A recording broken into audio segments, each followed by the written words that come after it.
So today I have a few things to show you.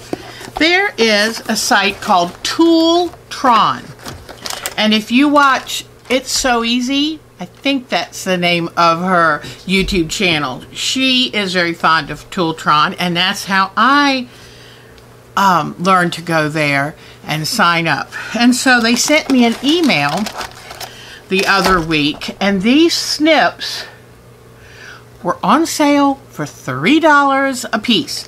Now, they're not as heavyweight as the Fiskars, but Fiskars run $12. This was $3. So I got two. And the reason I love snips is because you don't have to put your fingers in holes. And I have big hands, so that is a help. Also, all you do is squeeze when you want to cut. So you're not having to squeeze to cut and then open your hand to make the scissors open. Plus, they're lightweight. They're good if you have arthritis. You know, I have osteoarthritis. See that finger? Sadly, I have osteoarthritis.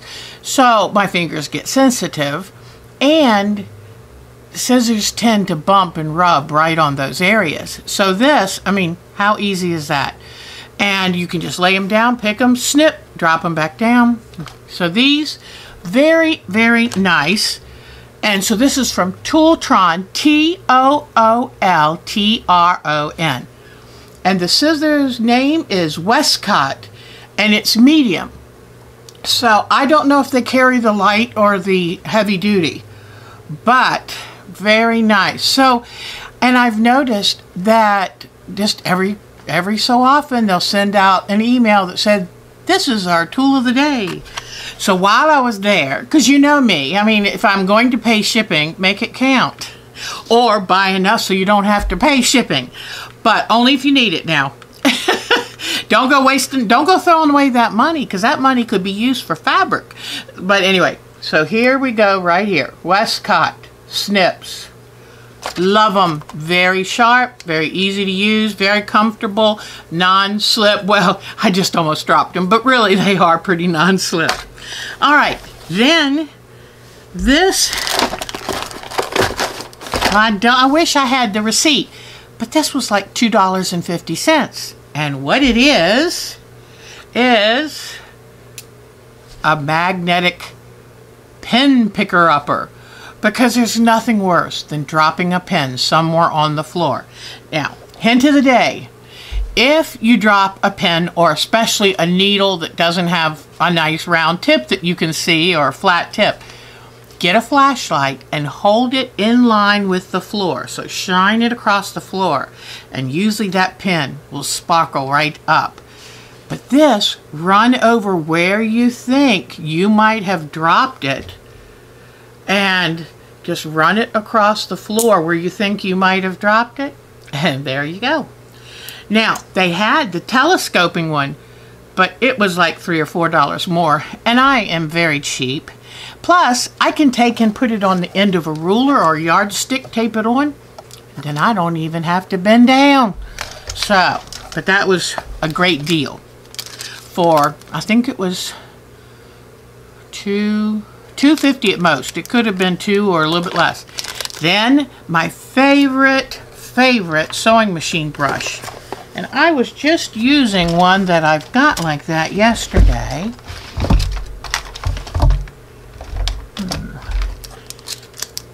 And when you find something you like, get a couple of them. This is my favorite sewing machine brush. See, plenty of soft needles, plenty of soft bristles that pick up and hold on to your sewing machine dust. And easily it fits up in where your little light is up under the needle, and it goes really well down into the machine. And I like the narrow little handle. Just, it's light and easy, but has plenty of really good bristles. And as you can see from the color of this, it really picks up a lot of dust. And then if you ever, just while we're here, so this was $2.39 at the most, if I'm remembering correct. Let's say you want to clean your brush. Well, if you've got a comb. Do you have an old comb maybe you could keep in your sewing room? And you could comb the brush.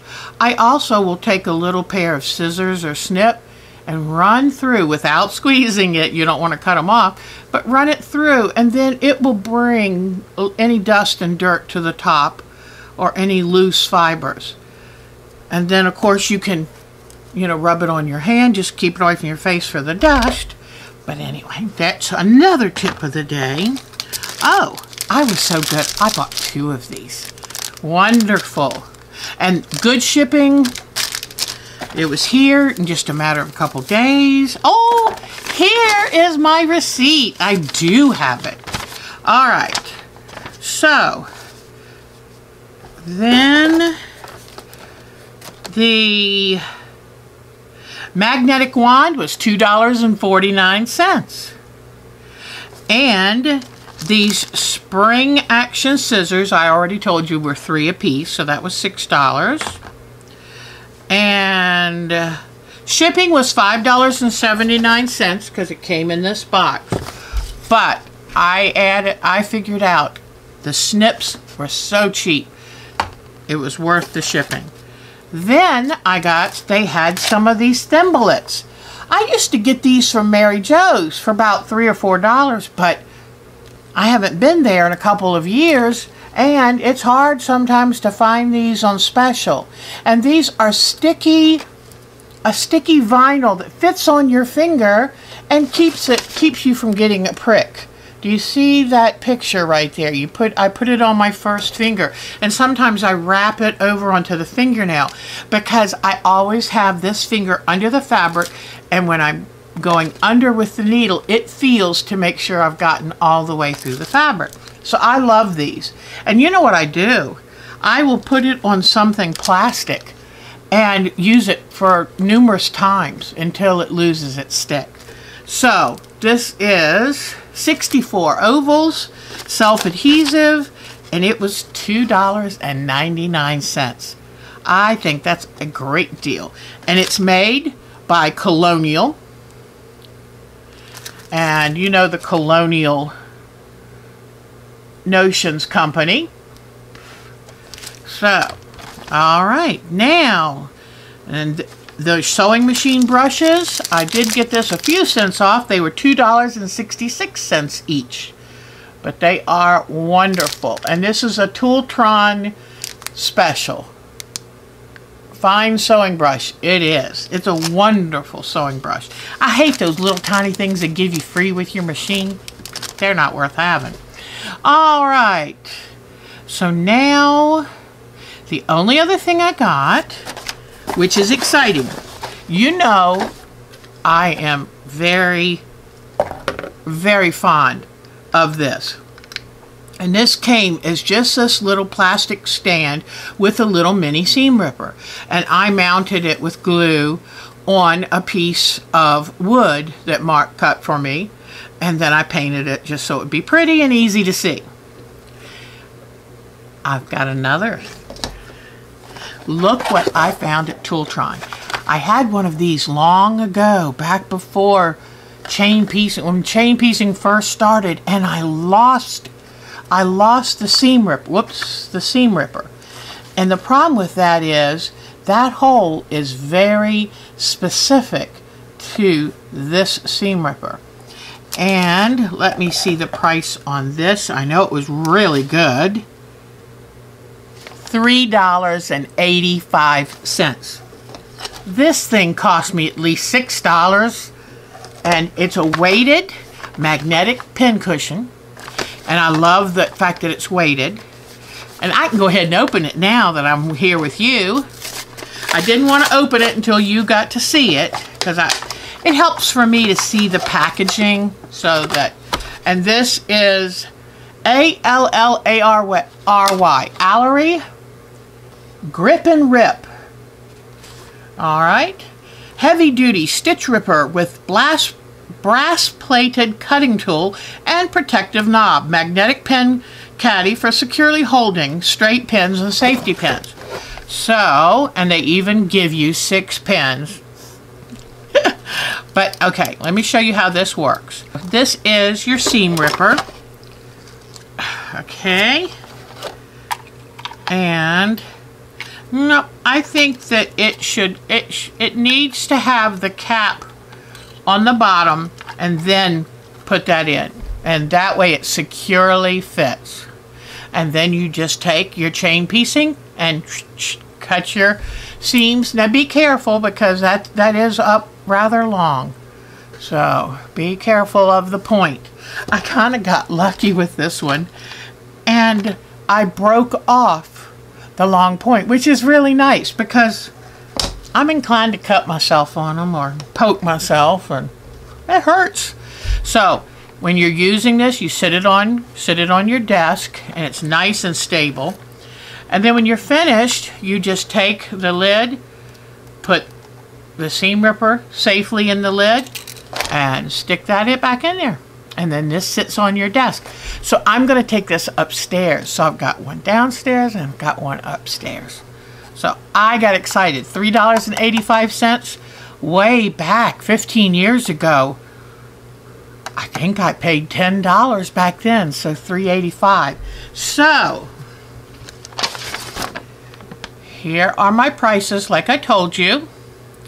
And here is, whoops, the company name, Tooltron Industries.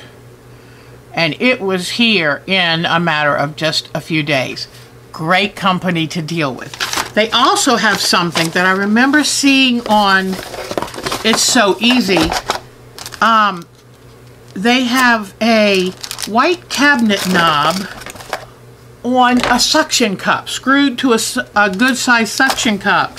And I remember when I watched It's So Easy, she had that on her ruler, and especially like for the little rulers, 2.5 or 5 or 4.5. And that's when I first learned about Tooltron. I think this is my second order with them, and I'm very, very happy. So, thought I would show you that. Now, I filmed the quilt show that I judged, and Laura Romanesky is the coordinator for that and does a beautiful job. And I love flamingos, pink flamingos. I go to the Myrtle Beach Quilt Party every year, and that is our big symbol. Mardell Smith, who does a beautiful job running it, started with pink flamingos 29 years ago, and people have given her pink flamingos. When you show up, there are pink flamingos everywhere. In fact, I have a couple I take with me, an inflatable one too, and they hang in my windows like, you know, heading to Myrtle Beach. But look what Laura gave me for judging the quilt show. Coffee first, then quilt. I like hot tea better, so this will be my... I love the smell of coffee. I've just never gotten used to the taste of it. When I finally realized that I was putting 90% milk and 10% coffee, I thought, go back to hot tea. So I love this though. And you know what I love about these things? Even if you don't use it, if it's too precious and I don't want to hurt it, I can store implements in it and go to a retreat. You know, it's funny, but when we go to retreats, we love to take all of our quilt related paraphernalia. You know, it's a lot of fun.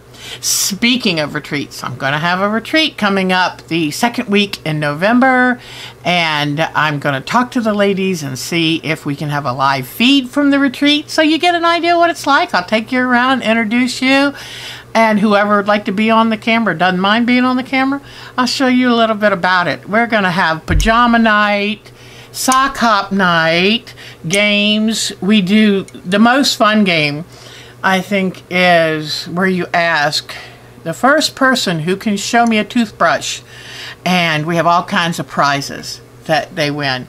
But then, now wait till you see this. I love this thing. It was so cute. It's a natural fabric. It's neat. You can smell the can. It's a natural canvas. So, are you ready? Look at this. Carpe Quiltum. Seize the quilt.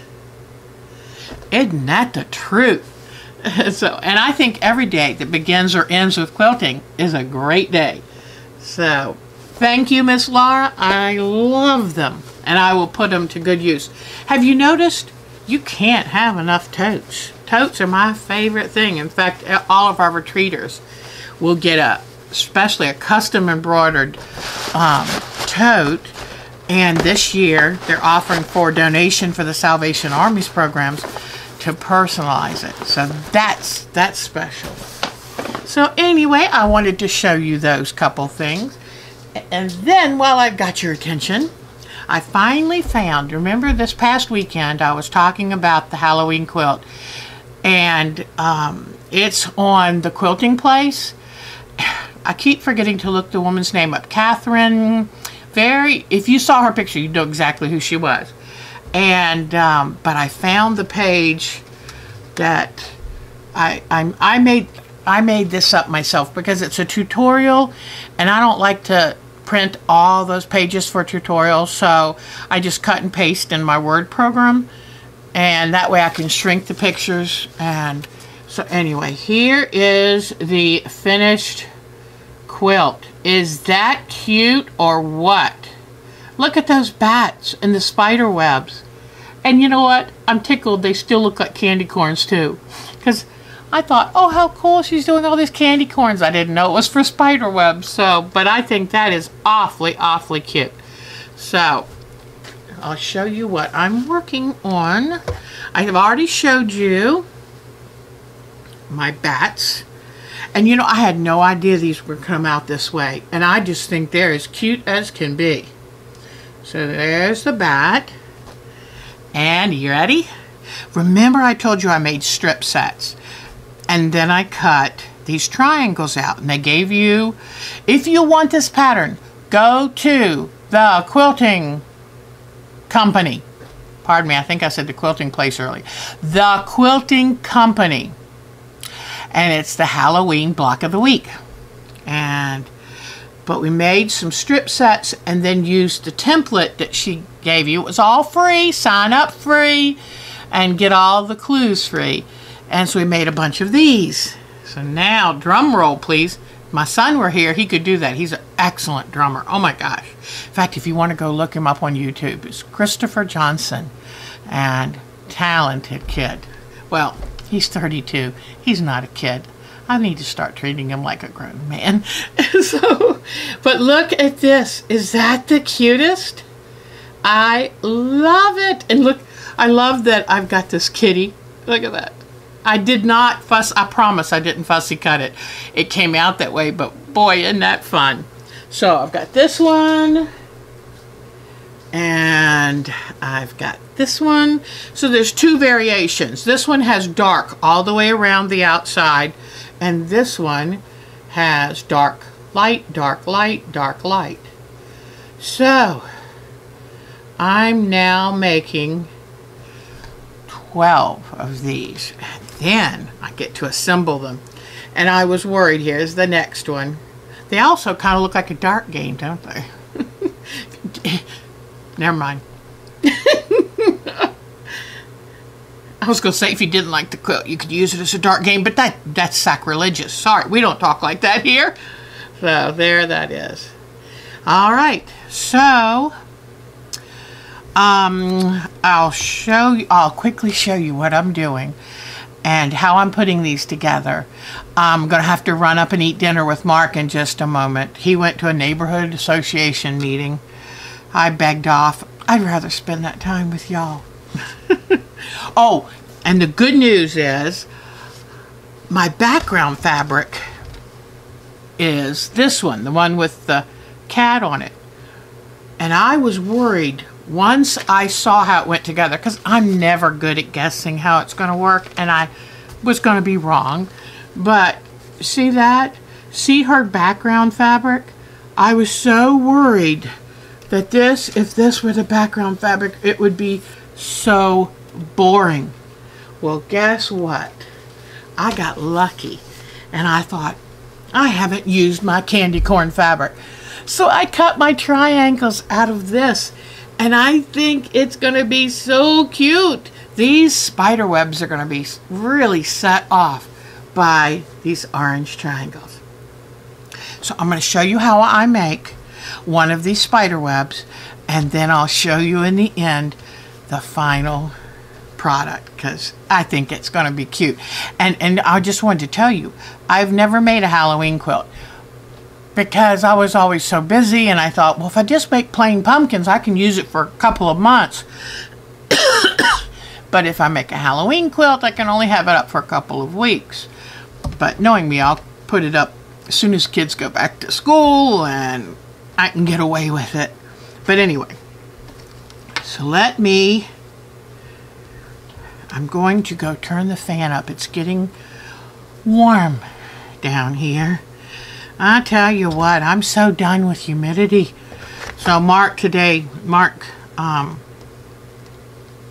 goes on a motorcycle trip soon, and month and a half, and he was checking the hotel that he goes on near the coast, and it was flooded. The hotel itself, I don't think quite flooded, but it was lapping up onto the first floor balcony. Luckily, those things don't sit right against the ground, but the whole parking lot looked like it was part of the Sound. One side backs up to the Sound, and then the ocean front's a block away. So anyway, well, let me get ready, and I'll show you how I assemble these.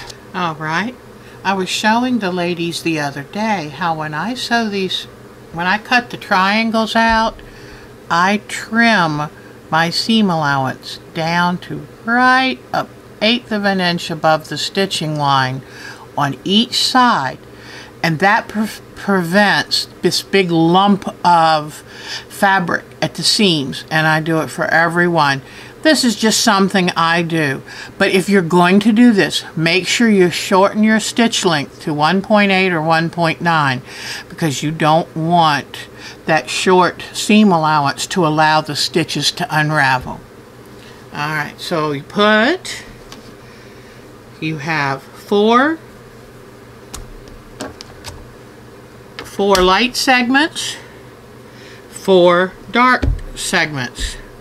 Now on some of them it is light all the way up, like right this, but in half of them they have a dark band, just to kind of change things up. So what I'm going to do is I'm going to take a dark wedge and a light wedge, and I put the light wedge on top because it's more easy for me to see down through. In fact, alright, so what I'm going to do now, I'll show you the foolproof way of getting these seams to perfectly line up. I take a yellow pen like this, and I put it right in through the stitching line, approximately 1/4 of an inch from the edge. So it's right in that stitching line. Then I put the point through the underneath stitching line at right about 1/4 of an inch. Let me see if I can show you. So now I put this right in that seam line, about 1/4 of an inch in from the edge. Okay, so here we go, right here. Alright, so I've got it in the seam line right there, and in the seam line right there. Now leave the pin half in and half out, because that way you can tell if this pin is perpendicular to the fabric. See? Because watch what happens. If I don't quite line up my fabrics, look what happens to the pin. Either way, if I'm not quite lined up, look what happens. So, by having the pin, do not push it all the way through. Leave it halfway. You can make sure that your fabrics are right, meeting at the exact right place. Now, you don't touch this pin until you're all done pinning the other pins. So the first thing I do is I come in on this side close to the seam that you want to sew, and I twice go in and out of the fabric so that I've got a nice pin holding that fabric, and there's no way the fabric can pivot. Then I'll come in with another one on this side of the seam that I want to get perfect, and I'll twice pin that through. See? Then I take this out, and I can sew with perfect confidence that I have met that seam perfectly. Now I'm going to pin the others real quickly, sew it, and show you what an amazing job it actually did. Okay, so that was the top wide seam. Because this is something where you really do want to have them lined up pretty good.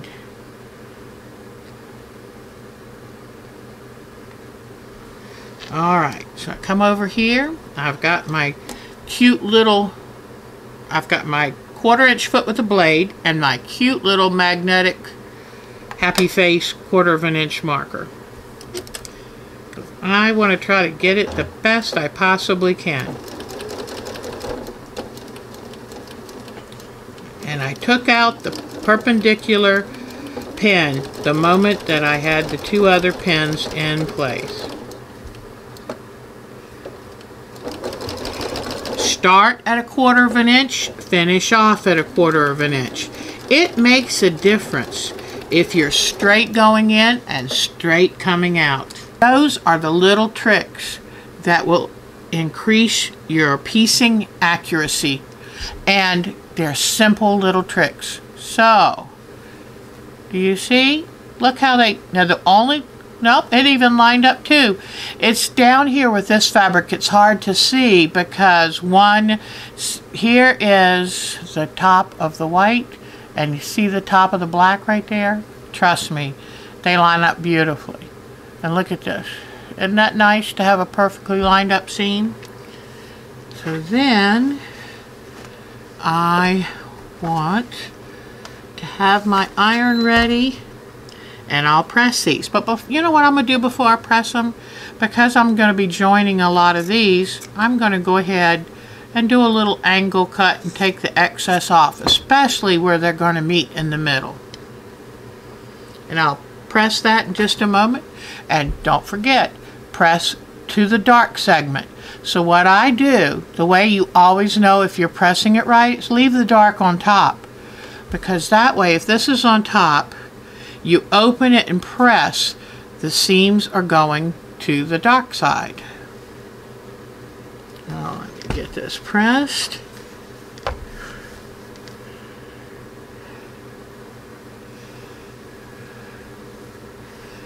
All right.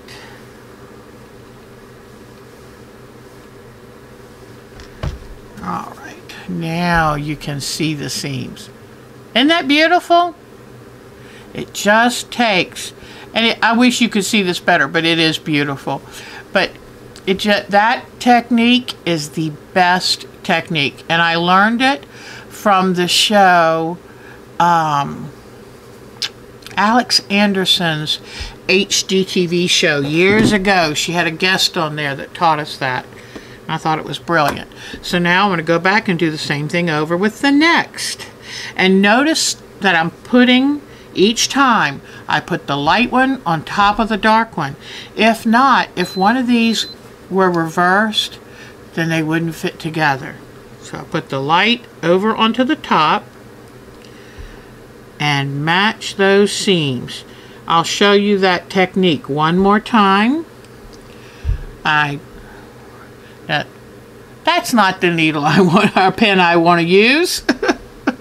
Alright, so I take about a 1/4 inch from the edge. Let me get the fabric separated.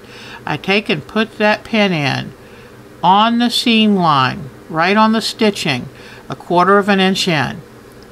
Then I take it to this one, 1/4 inch in, put it right through the seam.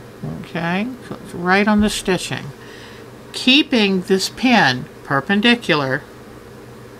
Keeping it perpendicular means I have the fabric straight. So I come in here on this side and I do a double pin so that I don't get any pivoting. Because if you just go through once, it can still wiggle waggle side to side just a little. So, there we go. And when you're done with these pinnings, make sure that that pin is perpendicular. Make sure the pen's perpendicular. Okay. And since I've been making quite a few of these tonight, I've gotten pretty good at eyeballing them. But if I started having some problems, then I would go right back to that system because it's the best. And it works anytime you have to match up two seams. Works perfectly. Alright, so now I'm going to sew this up.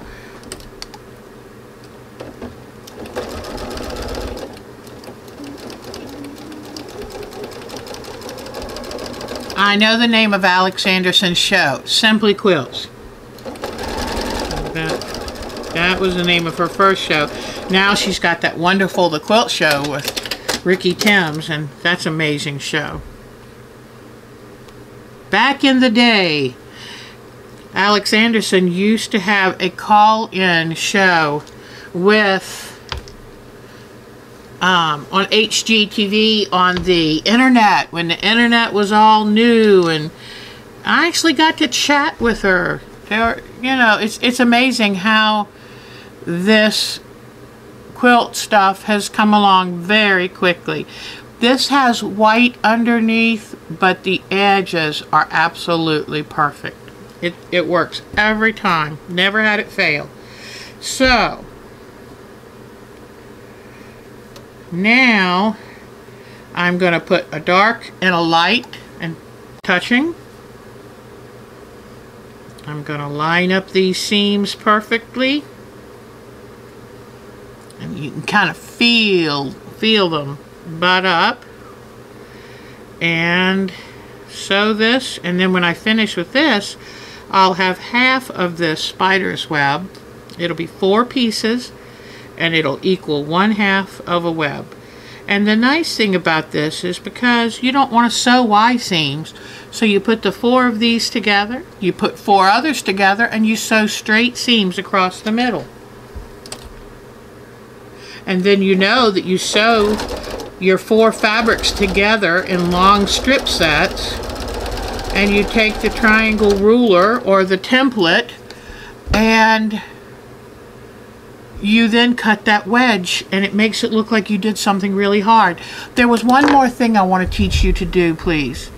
Since I don't like all the heavy seams here, I forgot to trim this one. So before I sew over it, I come in with my nipper and I cut a little wedge off of that so that once again that seam comes to the point. So don't forget, when you sew, anytime you sew 2 together, if you want to prevent bulky seams, trim that on an angle. And make sure that your sewing machine stitch length is down so that you don't have any seams coming apart. There is nothing worse. So now, let me scoot back out. Alright, let's see what we've got. This is always the fun part. Okay. There we go. We have a half a pie. Okay, so now I'm going to give this a press. Have the dark side up, so when I open it out, the seam will go towards that dark side. I judged a quilt 2 weeks ago, and unfortunately the dark seam allowances showed up through the thin white background. So if you can, try to iron the seams to the dark. Now, and you see this one goes this way and that one goes that way.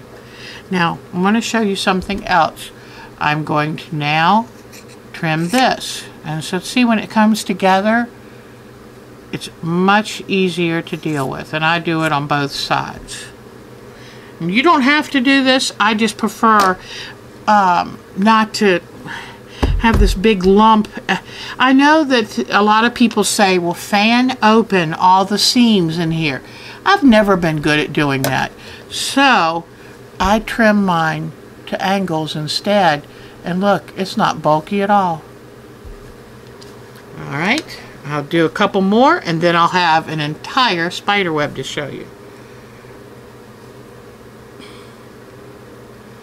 You know, I'm learning that quilting something like this makes you smile.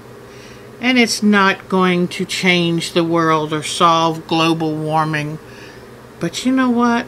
If it makes you happy, it makes people smile, that's good enough reason right there. So the older I get, the more I enjoy this kind of quilting. And usually these quilts are fast, easy, don't take much fabric. You can put them together pretty easily. And then, now I have a mid-arm machine and I got it used, and that is the way I think you can get the best deal on a machine. Get a used long arm in good condition, because you know a lot of people will start small and then when they decide they like it, they want to get a bigger or better machine. So you can start in on it too with the first machine, and then if you're really happy and you have the funds, you can move up. So I can actually finish my quilts now that I have my mid-arm. It's a 16-inch arm and I love it, and you'll see it in some of my other videos. Alright, my last piece here, and then I've got a fun edge treatment, a corner treatment, corner treatment, to show you that turns these octagons into a square. Alright, one more seam. You know, I normally don't like pinning, but trust me, you have to sometimes. And it takes a lot less time to pin than to rip out a seam. Alright, so now I'll sew this one.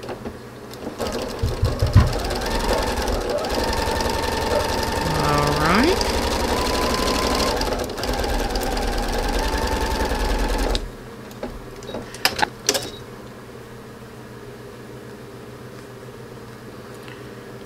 Alright. Then let me press this.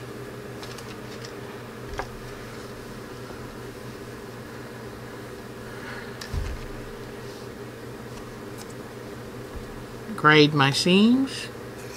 This is called, if you were garment sewing, you call this grading. Sometimes I'll tilt the scissors just a little bit so that one of the seam allowances is a touch shorter than the other, and that way you get a really smooth transition. But any of you who've sewn garments know what that means. All right.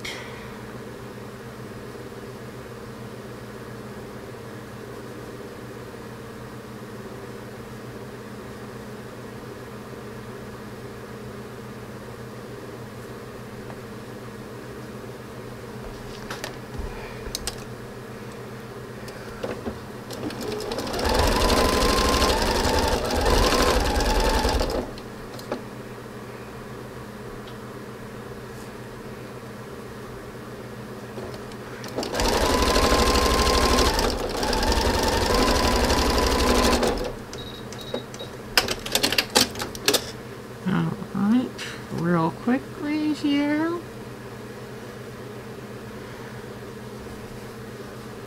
And press to the dark. Alright, trim, grade the two ends of this seam. Alright. Now, you take and lay this down. Lay this down on top of it, and you match your seams once again. Match your centers first. Always match centers first. Pin the centers, and then match each seam as you go down. And it's really not that hard. I promise. It's really not that hard.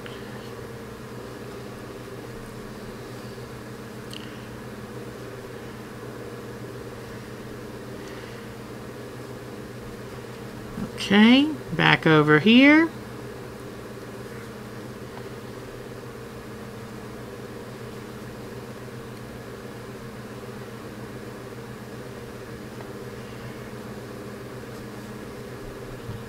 One more. Alright, now watch me stitch this. See, it's just a nice straight seam.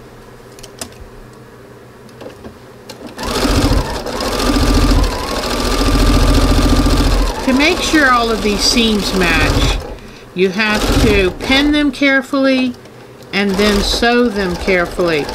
And like I said, go straight in and come straight out. Do not angle in or let it angle off. It's so easy to angle off when you're done, because usually you're looking to see what you're next going to sew and your eye does not follow that fabric all the way out. Alrighty, ready? Let's see what we've got. Beautiful. Look at that center. Let me press it and then I'll be glad to show it to you.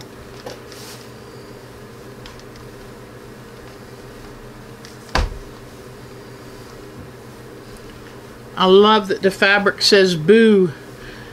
Couple places you can see. Isn't that cute? So now let me show you the finishing touch on these dark blocks. You take and put a triangle. So, in fact, I was using the striped. I have the striped and the cemetery fabric, and since the lights have the boo on top, I'm going to put a striped corner.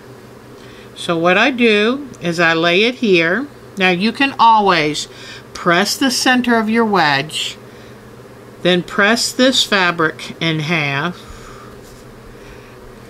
and press this center together right here, and put a little pressing with your fingers so that you can see a little crease. Now this has a little crease in the center, and you match up your creases, and this way your edges run off each about equally. They run off each edge.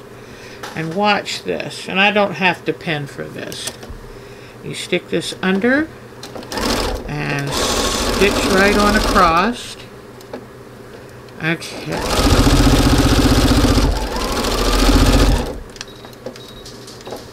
Alright. Whoops. I need to have my machine cleaned. It doesn't want to cut the threads well. Alright. So, you see what? Let me see if I need to move back. Okay. So, do you see how you take what was an octagon and turn it into a square with these cute little triangles? I now have all 4 triangles sewn on the corners, and now you have a square block. Isn't that cute? I'll come back when I'm all done with my spider webs, and I'll show you the layout because it's going to be on point at a diagonal, and I want to show you that.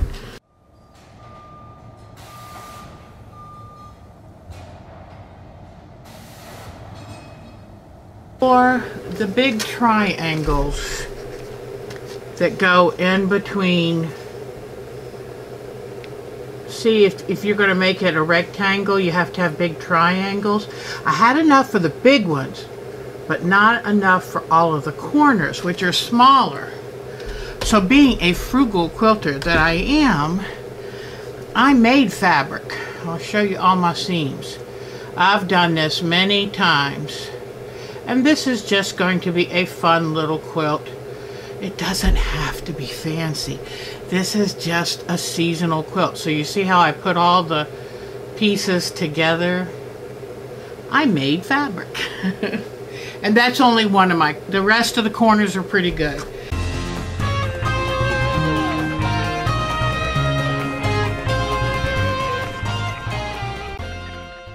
How I do it is I turn this on an angle. So I put the smaller triangle on the top, then a larger triangle on either side of this dark block. So this is one piece. And let me show you that.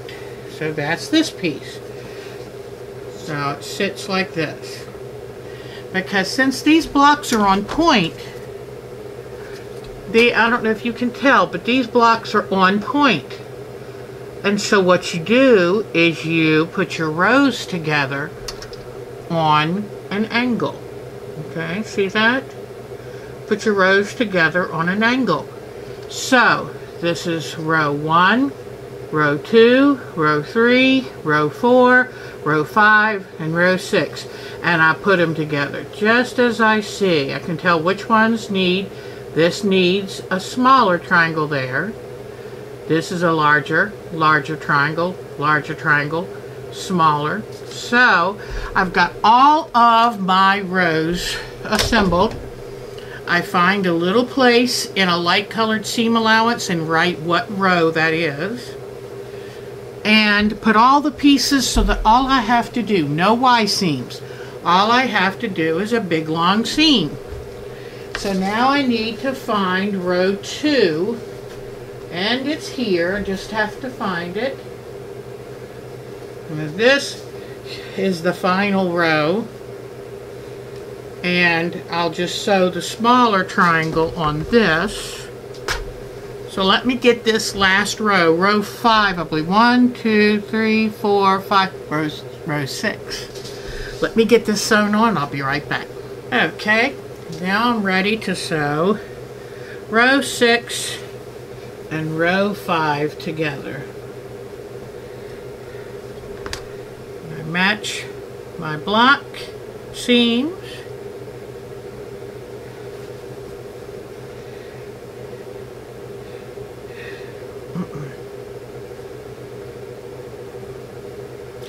Mark and I went to see the cutest movie tonight. It was The House with the Clock in the Walls.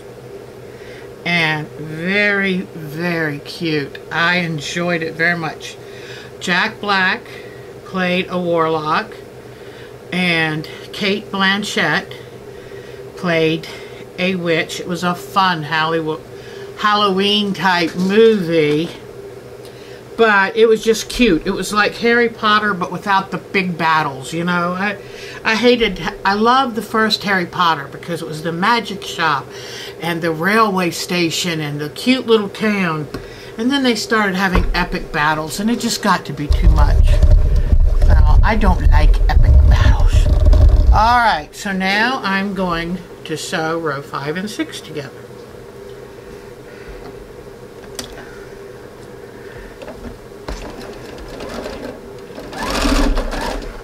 I want to get this posted. It's taken me a while to get it done this week.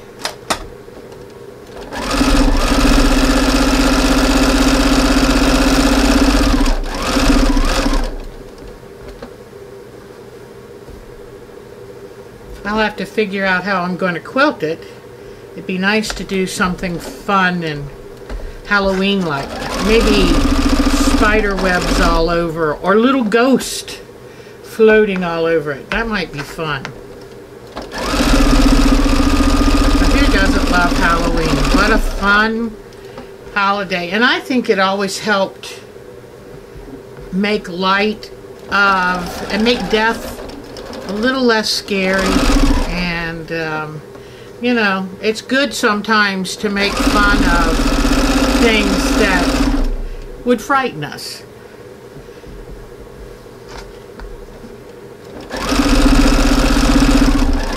I love Halloween. I think it's a lot of fun. I remember as a child going everywhere we could. And back then you'd get popcorn balls and you'd get caramel apples, and people made stuff.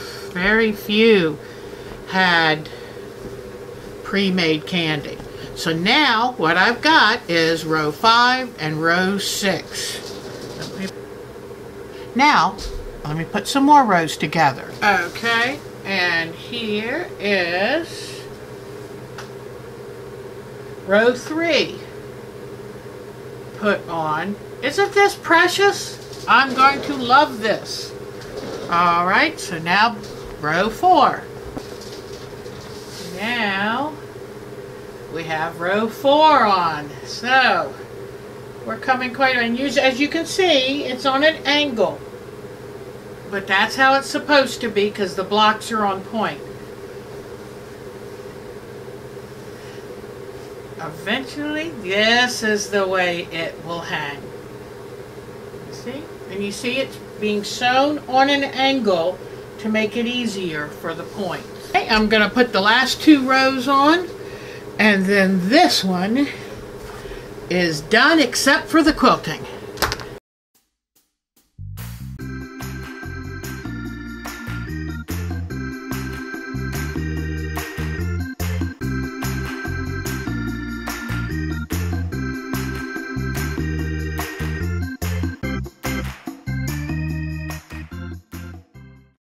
Oops, my microphone battery died, but I just wanted to take a moment to thank everyone responsible for this quilt and Kathryn Patterson, beautiful, beautiful pattern, Northcott Fabrics, the quilting company. What fun. It was a great block of the week. So thank you very much, and here's one more shot at it. I sure do love it. Thank you for joining me today at Our Time to Quilt. Have a good week. Bye-bye.